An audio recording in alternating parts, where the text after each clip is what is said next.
Praise the Lord. இன்னைக்கு நம்ம பைபிள்ல இருந்து ஒரு இன்சிடென்ட் பார்க்க போறோம். பெத்தானியான்னு ஒரு கிராமம் இருக்கு. அந்த கிராமத்துல மார்த்தாள், மரியாள், லாசரு இவங்கெல்லாம் ஒரு ஃபேமிலி. ஓகே, லாசருடைய அக்காக்கள் தான் மரியாள், மார்த்தாள்.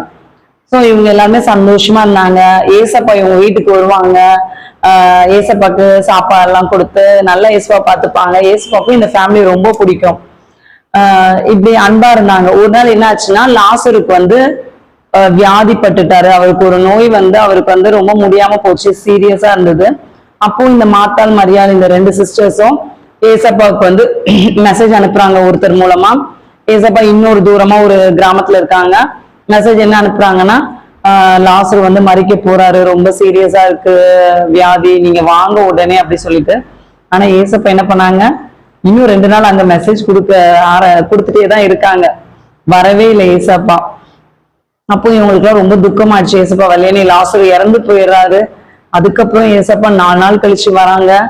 அப்போ ஏசப்பா அந்த ஊருக்குள்ள பெத்தானியாக்குள்ள வரும்போதே மார்த்தாள் வந்துடுறாங்க ஃபர்ஸ்ட். அப்போ மார்த்தாள் நிறைய ஏசப்பா கிட்ட பேசுறாங்க. நீங்க இருந்தா இப்பெல்லாம் நடந்திருக்காதே ஏசப்பா அப்படி சொல்றாங்க.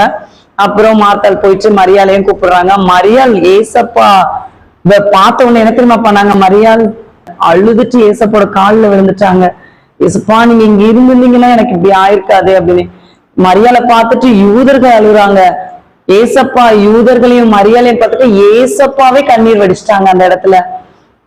அப்புறம் ஏசப்பா சொல்றாங்க, அந்த காலத்துல குகையில தான் வச்சிருப்பாங்க கல்லறை. ஓகே, அது மேல ஒரு கல்லை வச்சு மூடி வச்சிருப்பாங்க. அப்ப ஏசப்பா சொல்றாங்க, அந்த கல்லெல்லாம் எடுங்க அப்படி சொல்லிட்டு, லாசரை பார்க்கணும் அப்படி சொல்லிட்டு கல்லெல்லாம் எடுக்க சொல்றாங்க. அப்போ லாசருடைய அக்கா மார்த்தாள் என்ன சொல்றாங்கன்னா, 4 நாள் ஆச்சு நாடுமே அப்படி சொல்றாங்க. அப்ப ஏசப்பா என்ன சொல்றாங்கன்னா, யோவான் 11வது அதிகாரம் 40வது வசனம், இயேசு அவளை நோக்கி, நீ விசுவாசித்தால் தேவனுடைய மகிமையை காண்பாய். நம்மளும் நம்மளுடைய வாழ்க்கையில விசுவாசிக்கணும். மார்த்தாளுக்கு வசனம் குறைந்திருந்தது. 4 நாள் ஆச்சு நாருமே ஒண்ணுமே நடக்காதீங்க அப்படின்னு. ஆனா ஏசப்பா என்ன பண்ணாங்க தெரியுமா, லாசருவை வெளியே வான்னு சொன்னாங்க. அப்படியே நடந்து வராரு. ஏசப்போட வார்த்தைக்கு வல்லமை உண்டு, நிக்கிறாரு. அப்புறம் அந்த சுத்தி இருக்கிறதெல்லாம் கலக்குறாங்க.